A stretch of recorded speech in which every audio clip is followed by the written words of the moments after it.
Madhav, can you hear me? We do see several... As you can see, this is the location where we are at. This is Amit Shah's roadshow, where they're referring to what happened. Listen to the chants of Bajrang Dal Party that is being given over here, and they're referring specifically to the insult that has been given to the Bhakts of Lord Hanuman. We've already seen how the Prime Minister said that this is the land of Hanuman, and that he was shocked that in the land of Hanuman there is such an insult being given to Bajrang Bali, Lord Hanuman, and all, in fact, several leaders of the BJP even changing their social media posts saying, I am a Bajrangi. So that's the kind of impact that this Congress manifesto promise has had on ground. Has given a huge issue to the BJP to attack the Congress on, saying that they have been only engaging in the politics of appeasement, and that as far as the BJP is concerned, they are the ones who are speaking out for Lord Hanuman. That's a statement coming in, and you can see the kind of crowd at this particular roadshow of Amit Shah. In fact, he's just a little ahead in the vehicle, in this very vehicle that's right next to us, and in fact is wheeling out at this particular roadshow that is on from Ardagodi to Madiwala area. So that's as far as this particular aspect is concerned. Clearly this is an issue that not just the Prime Minister but is being referred to over here, the Home Minister's roadshows as well, and clearly one can take a cue from this that the BJP is going to continue with this issue for some time now, and will continue on this particular issue, will continue to take up this issue. It's very, very clear and very evident that this issue is going to dominate as far as the headlines and the campaign is concerned for the BJP in Karnataka and in this entire election, and that's where things are at the moment. Thank you for getting us more details on that. Those are live visuals coming in on part of Amit Shah's rally that's currently underway in Bengaluru. But since this is a controversy that only continues to escalate by the hour, we need to quickly open this up and bring in Charu Pragya, spokesperson of the BJP, along with the political analyst Ravi Srivastav into the conversation. Mr. Srivastav, the BJP is not going to let go of this because this attack has been spearheaded by the Prime Minister, who says that pehle to Ram ko tala laga ke rakha, now they want to cage Bajrang Bali as well. How do you view this? Because, you know, here's the thing, the PFI and the Bajrang Dal have been spoken of in the same breath. And the likes of Rashid Alvi have in fact demanded a similar ban on the VHP now. I think you have heard Rashid Alvi very clearly. He said that it is not in India or not the Congress which is demanding it. It has been demanded in the United States to blacklist these institutions, these organizations who are terrorist organizations basically. And they have asked for blacklisting it to Joe Biden. Now, as far as India is concerned, neither Bajrang Bali has to do anything with the Bajrang Dal, nor Shri Ram has to do anything with Shri Ram Sene. Both these are notorious organizations who have been fueling fire in the state of Karnataka. You have heard it, that Azan, Halal, Madrasa, Hijab, all controversies were fueled by these people. There has been violence in Karnataka. The Karnataka had been a peaceful state since these people came to power 4 years before. After manipulating the verdict of the people, they have been doing this kind of thing.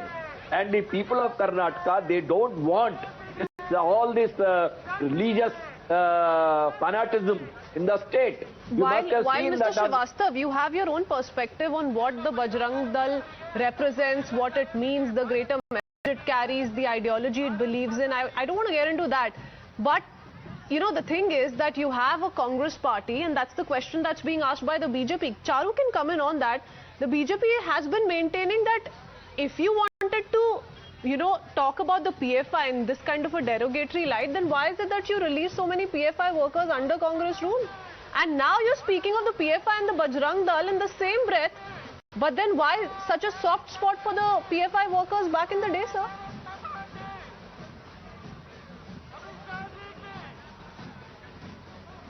Ravi Srivastav, I believe you're on mute. No, I'm not on mute. Okay, I think you are for Charu. Then I'll let Charu come in as well. Go ahead. No, exactly. Let me finish up the whole thing. I am saying that Karnataka is a very peaceful state and they were progressing. But these people have... But what explains... It's a simple question and I need a simple answer, Mr. Srivastav. What explains that the Congress today in its manifesto that the PFI and the Bajrang Dal must be banned, that they spread hatred? That's the allegation. Why is it that the same Congress party was going soft on the same PFI workers it's speaking of now? truly secular. They don't want any terrorist organization to grow. Okay. They have asked for the Charu, PFI. Truly secular is the PFI Congress, and that's exactly why they see the Bajrang Dal and the PFI in the same light. Charu. So, Christine, first I call his bluff. I ask him to prove how is the Vishwa Hindu Parishad akin to a terrorist organization, and if he cannot prove it, he must be ready to face the consequences. I think complaints must be filed for statements as irresponsible as this one. Moving forward from there, for a political party that only thrives, on polarizing the Indian electorate. Mr. Srivastava, I didn't speak once. Christine, Mr. Srivastava, that's not fair. You've had your say. I've come to you for 2 questions. Please let her come in. Mr. Srivastava, let her make her point, please. So this is a political party. Put a fader on him, Christine. This is not done. I'm not going to Mr. Srivastava, I'll come back to you. Please hold on. Please hold on. You've given a response. Let her counter to what you've said. Go ahead, Charu. They don't have basic decency, but anyways, moving on from there, Congress is a party which thrives on political polarization because that's the only way it can function in this country. Even now, the whole logic of comparing the Bajrang Dal to PFI is illogical unless you're targeting the Hindus and the Hindu electorate. Basically, all they're trying to do is consolidate the minority vote, and they only see minorities in India as a vote bank. Shameful. It is beyond shameful, and I think even Mr. Srivastava's statements must be taken very seriously, and if he wants to accuse the Bajrang Dal or the Vishwa Hindu Parishad of anti-national activities, please prove it. PFI is banned nationwide because there is proof they are terrorists, for God's sake. You're comparing a nationalist organization to a terrorist organization, and you sit here defending it. I don't understand where is the conscience. Okay, which takes 3 questions. Charu, 3 questions for Ravi Srivastava. 1, here's a banned outfit that you want to impose a ban on in Karnataka. 2, the BJP says, which means that you're speaking the language of the PFI because the PFI wants to resort to this kind of a revenge. And 3, what Charu is saying. How do you equate the VHP to the PFI? PFI wants to create in the state is being backed by the Congress party. PFI does not function without the backing of Congress. Okay, 3 questions, 3 pointed questions, Mr. Srivastava, please respond. I have clearly said it that these organizations are fueling the communal tension in the state of Karnataka. And those activists who were caught, they belong to that. Do you not recall the Shri Ram? Well, Mr. Srivastava, you know, if we compare the track record of the PFI and the Bajrang Dal, you know, it's going to be an eye-opener. So don't force us to do that. I mean, has the Bajrang Dal been mentioned in any of the terror activities? There's a whole list of cases that we can present to you. I mean, PFI, let's not try and feed our viewers, Mr. Srivastava. I'm saying PFI is already banned. I'm saying that Shri Ram Sene, the outfit of these people, what they were doing in the pubs in Bengaluru, they were taking out the young girls and the boys from the pub. So if the PFI is banned, Charu, do you understand this? If the PFI is already banned, it's banned nationwide. How have the two been spoken of in the same breath? What does it imply?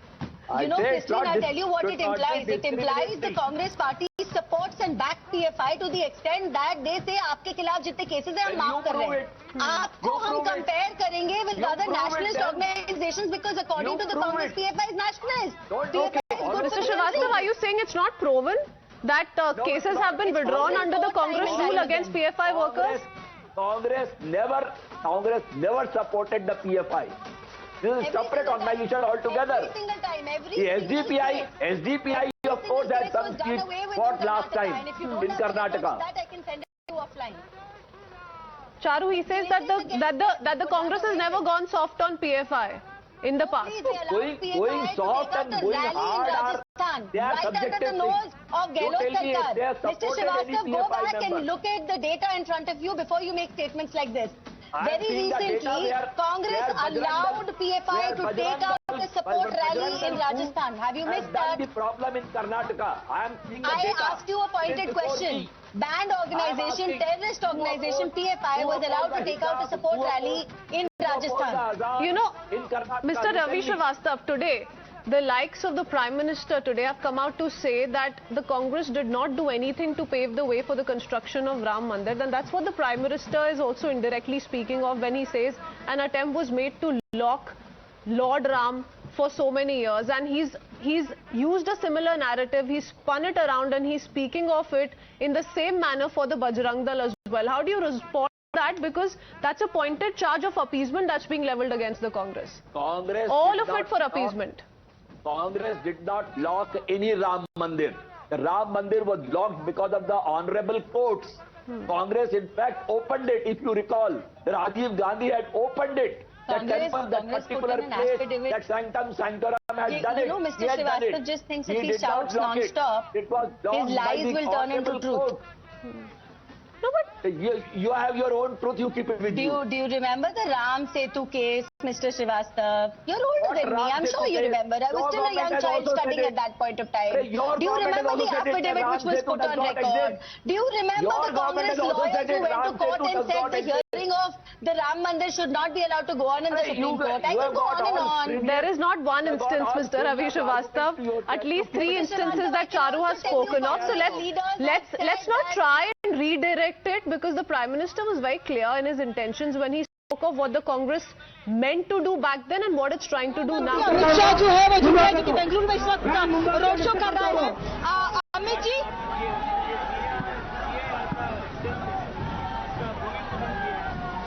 Amit ji,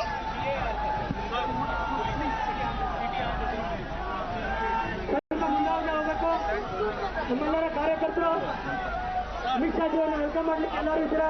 ತಮ್ಮೆಲ್ಲರಿಗೂ ಆರ್ಥಿಕವಾಗಿ ವಂದನೆಗಳನ್ನು ಸಲ್ಲಿಸ್ತೇವೆ. ವಿಷಯ ಪದಕ್ಕೆ ಆರಿಸಲಿಕ್ಕೆ ನಮ್ಮೆಲ್ಲರಿಗೂ ಮಾರ್ಗದರ್ಶನ ನೀಡಿ ನಮ್ಮೆಲ್ಲರ ಜೊತೆಯಾಗಿ ಬರ್ತಕ್ಕಂಥ ಅಮಿತ್ ಶಾ ಅವರಿಗೆ हमारे साथ गृह मंत्री अमित शाह जी जुड़ रहे हैं. सर, कांग्रेस के मैनिफेस्टो में बजरंग दल को बैन करने की बात कही गई है. किस तरह से देखते हैं? देखिए, कांग्रेस सालों से एपीसमेंट की पॉलिटिक्स कर रही है. पहले उन्होंने सालों तक भगवान श्री राम को ताले में रखा और अब उनको बजरंग बली के नाम से भी परहेज है. मुझे लगता है कर्नाटक की जनता इसका जरूर. एनआरसी लागू करने को लेकर यूनिफॉर्म सिविल कोड की जो घोषणाएं है बीजेपी की, उसको क्या कहेंगे? हमारा मानना है कि देश में यूनिफॉर्म सिविल कोड होना चाहिए. उत्तराखंड, उत्तर प्रदेश, गुजरात सभी ने एक घोषणा की है, कर्नाटक ने भी. प्रधानमंत्री नरेंद्र मोदी को लगातार गाली दी जा रही है, कभी सांप तो कभी नालायक. गाली कल्चर को लेकर क्या कहेंगे? देखिए, पहली बार नहीं हो रहा है. सालों तक मोदी जी को गाली दी है. जितनी बार गाली दिया है इतनी बार मोदी जी और मजबूत होकर. एक आखिरी सवाल सर, कर्नाटका में क्या उम्मीद है सर जीत की? सर, कर्नाटका में हम पूर्ण बहुमत के साथ जीते. तो ये है गृह मंत्री अमित शाह जो कि सीधे तौर पर जीत को लेकर निश्चित है. वही कांग्रेस पर कहीं ना कहीं गाली कल्चर को लेकर हमला किया है और बजरंग दल को जिस तरह से बैन करने की बात कही है उस पर भी अमित शाह ने अपनी प्रतिक्रिया दी है. पिंकी राजपुरोहित, कैमरामैन मनीष के साथ, times now Bharat, Bengaluru. Well, the biggest takeaway from that exclusive chat being the Home Minister saying that it is Congress's old habit to appease its vote bank. With that, it's time for us to head into a very short break. Those are live visuals coming in from Bengaluru. We'll be right back with the latest news and updates.